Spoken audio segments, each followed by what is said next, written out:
વડોદરા વકીલ મંડળની 18 બેઠકો માટે શુક્રવારે યોજાયેલી ચૂંટણીમાં વકીલોએ 75.9% રેકોર્ડ બ્રેક મતદાન કર્યું હતું. મોડી રાત સુધી હાથ ધરાયેલી મતગણતરીના અંતે પ્રમુખ પદે નીલન પટેલ સહિત ત્રીજી વખત જીત્યા હતા, જ્યારે ઉપપ્રમુખ પદે નેહલ સુતરિયા તેમજ જનરલ સેક્રેટરી તરીકે રીતેશ ઠક્કરને વિજેતા ઘોષિત કરવામાં આવ્યા હતા. પ્રમુખ માટે નલિન પટેલ અને વૈકિક જોશી વચ્ચે સીધો મુકાબલો હતો. નલિન પટેલ પહેલા રાઉન્ડથી લીડ કરતા હતા. મતગણતરીના અંતે નલિન પટેલને 1767 મળ્યા હતા, જ્યારે વૈકિક જોશીને 1040 મત પ્રાપ્ત થયા હતા.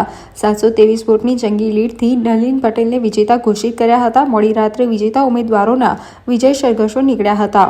ઉપપ્રમુખ પદે નેહલ સુતરિયાને 1133 વોટ મળ્યા હતા, જ્યારે પ્રતિસ્પર્ધી રાજેશ ધોબીને 830 મત મળ્યા હતા. નેહલ સુતરિયાને 303 મત જીતી હતી. જનરલ સેક્રેટરી તરીકે સતત ચોથી વખત રીતેશ ઠક્કર વિજેતા થયા છે, જેમનો 1433 મતોની ઐતિહાસિક લીડથી વિજય થયો છે. પરિણામ બાદ મીડિયા સાથે વાતચીતમાં નલિન પટેલે પ્રતિક્રિયા આપી હતી કે વકીલ હિતમાં હંમેશા કામ કરતો રહીશ. સવારે 9:30 વાગ્યાથી ન્યૂ એડવોકેટ હાઉસમાં મતદારોનો પ્રારંભ થયો હતો. મુખ્ય ચૂંટણી અધિકારી કેદાર બિનીવાલાના સુપરવિઝન હેઠળ યોજાયેલ ચૂંટણીમાં બનાવેલ યાદીમાં કુલ મતદારો 3844 હતા. આ પૈકીના 2922 મતદારોએ મતદાન કર્યું હતું.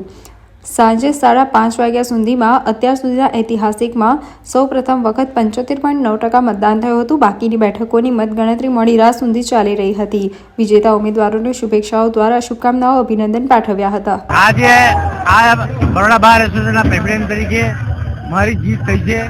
એ મારા તમામ સાથી મિત્રો વકીલો એમની જીત છે, અને એમને મને જે ખોબરે મત આપ્યા, આગળની વિધિ મારા એજન્ડા જે છે મેં વકીલ મિત્રોને વચનો આપ્યા છે એ પ્રમાણે જુનિયર વકીલોના પાયાના પ્રશ્નો અને જુનિયર વકીલોનું ફ્યુચર કઈ રીતે ડેવલપ થાય અને સિનિયર વકીલોનું માન સન્માન જળવાય અને એમનું જે 50 વર્ષ પૂરા થયા હોય એવા વકીલોનું સન્માન કરવું એ મારો એજન્ડા છે.